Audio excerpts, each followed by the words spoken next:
السلام علیکم ورحمۃ اللہ وبرکاتہ۔ ہمارے ایک بھائی نے ایک بہت پیارا سوال کیا ہے اور ممکن ہے وہ سوال آپ لوگوں کے ذہن میں بھی آ رہا ہو۔ وہ سوال کیا ہے؟ سوال پڑھ لیتے ہیں۔ سوال ہے: السلام علیکم مفتی صاحب۔ وعلیکم السلام ورحمۃ اللہ وبرکاتہ۔ کہتے ہیں مفتی صاحب میرا کنفیوژن دور کیجیے گا۔ جی انشاءاللہ پوری کوشش کی جائے گی۔ کنفیوژن یہ ہے کہ شب قدر کی رات 5 ہوتی ہیں یا 1، کیونکہ ہم نے ایک حضرت جی کو کہتے ہوئے سنا کہ شب قدر کی 5 راتیں ہوتی ہیں، جبکہ ہم نے ایک دوسری ویڈیو میں سنا وہ فرما رہے تھے کہ شب قدر کی رات 27 رمضان کو ہوتی ہے۔ تو 1 رات ہوتی ہے یا 5 رات ہوتی ہیں اور کون سے دن ہوتی ہیں؟ پلیز بتا کر ہمارا کنفیوژن دور کریں۔ دیکھیں، یا تو ممکن ہے وہ جو بھی حضرت آپ نے جن کی بھی ویڈیو سنی ہے یا جہاں کہیں آپ نے بیانات سنے، ممکن ہے آپ کے سمجھنے میں شاید تھوڑی سی پریشانی ہو گئی ہو، کیونکہ میں نہیں سمجھتا کہ کوئی یہ کہے گا کہ شب قدر کی 5 راتیں ہوتی ہیں، کیونکہ شب قدر کی 1 ہی رات ہوتی ہے۔ اور جیسا کہ آپ نے کہا کہ وہ یہ کہہ رہے تھے کہ 27 رمضان کو ہوتی ہے، تو اس لیے مجھے لگا کہ شاید آپ کے یا تو سننے میں غلط فہمی ہو رہی ہے یا ہو سکتا ہے ان کے بولنے میں ان سے ایسا ہو گیا ہو، کیونکہ ممکن ہے سبقت لسانی ہو گئی ہو، کیونکہ شب قدر جو ہوتی ہے وہ 27 رمضان کو بھی نہیں ہوتی ہے۔ تو 5 راتیں تو ہوتی نہیں ہیں، ہوتی تو 1 ہی رات ہے، یہ ڈیفینیٹلی یعنی یہ بات طے ہے بالکل کہ 1 ہی رات ہوتی ہے۔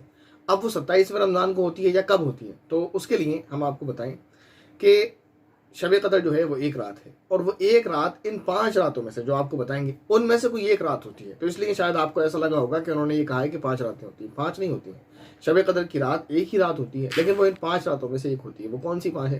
وہ ہے رمضان کے آخری عشرے کی، یعنی آخری 10 دنوں کی اوڈ راتیں، یعنی 21، 23، 25، 27، 29، یہ جو اوڈ راتیں ہیں، یعنی 25ویں رمضان کے 20واں رمضان آج ہے، تو 20ویں رمضان کے بعد آج جو رات ہے وہ 21ویں رات ہے۔ پھر اسی طرح 22ویں رمضان کے بعد 23ویں رات، پھر اسی طرح 25ویں رمضان کے بعد 26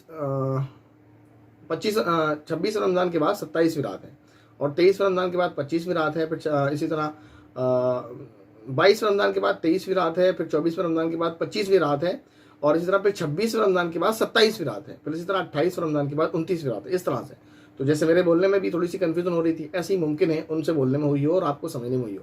27واں رمضان نہیں بلکہ 27ویں رات انہوں نے بولا ہوگا۔ تو جو اوڈ راتیں ہیں، یعنی رمضان کا جو دن ہوگا وہ تو اوڈ نہیں ہوگا، دن اوڈ نہیں ہوگا، دن ایسا نہیں ہوگا 21، 23، 25، 27، 29، بلکہ وہ تو ایسے ہوگا جیسے آپ کا آج کا 20واں رمضان ہے، پھر اس کے بعد 22واں رمضان ہوگا، پھر اس کے بعد 24واں، پھر اس کے بعد 26واں، پھر اس کے بعد 28واں رمضان۔ تو رمضان کا جو دن ہے وہ دن تو ایسے ہوگا، لیکن جو رات ہے وہ اوڈ راتیں ہوگی، 21، 23، 25، 27، 29۔ ان 5 راتوں میں سے کوئی 1 رات ہوتی ہے۔ تو یہ طے نہیں ہے کہ وہ کون سی رات ہوتی ہے، اور یہ اللہ تعالیٰ کی طرف سے ہی ہے، اس لیے کہ نبی پاک صلی اللہ علیہ وسلم نے بھی اس کو بیان نہیں فرمایا کون سی رات ہوتی ہے، بلکہ یوں فرمایا کہ رمضان کے آخر عشرے کی طاق راتوں میں شب قدر کو تلاش کرو۔ تو اس لیے ہمیں چاہیے کہ ان 5 راتوں میں سے، آج پہلی رات ہے، ان 5 راتوں میں سے ہر رات کوشش کریں، جتنا ہو سکے جگیں، جتنا ہو سکے عبادت کریں، جتنا ہو سکے قرآن کریم کی تلاوت کریں طاقت کے بقدر۔ ایسا نہ ہو کہ رات بھر تو عبادت کرتے رہے، پتہ چلے پھر تھکان اتنی ہو جائے کہ صبح فجر کی نماز پڑھنا بھاری ہو جائے، یا پھر کل کے کام پر آپ کو افیکٹ پڑے، نقصان ہو۔ تو ایسا بھی نہ کریں، آپ جو ہے اتنی عبادت کریں جتنی آپ کے بدن میں طاقت اور سکت ہے، اللہ کو راضی کرنے کے لیے اور شب قدر کو تلاش کرنے کے لیے۔ تو یہ ہے، امید ہے آپ کا جو کنفیوژن ہے کہ 5 ہوتی ہیں یا 1 یا کب ہوتی ہیں، دور ہو گیا ہوگا کہ 5 نہیں ہوتی، 1 ہوتی ہے۔ اور آپ کو جو لگا تھا کہ 27ویں رمضان کو ہوتی ہے یا 27ویں شب میں ہوتی ہے، تو ایسا بھی نہیں ہے، کوئی طے نہیں ہے وہ کس میں ہوتی ہے، لیکن ان 5 میں سے 1 ہوتی ہے، یہ بات ہے، ٹھیک ہے نا۔ امید ہے آپ کا یہ جو کنفیوژن تھا وہ دور ہو گیا ہوگا، اور اللہ تعالیٰ سے دعا ہے کہ اللہ تعالیٰ ہم تمام ہی کو ان 5 راتوں میں جگنے کی اور عبادت کرنے کی توفیق نصیب فرمائے، اور ہماری عبادات کو قبول فرمائے، اور ہماری عبادات میں جو کمی کوتاہیاں ہو جائے ان کو درگزر فرمائے، آمین۔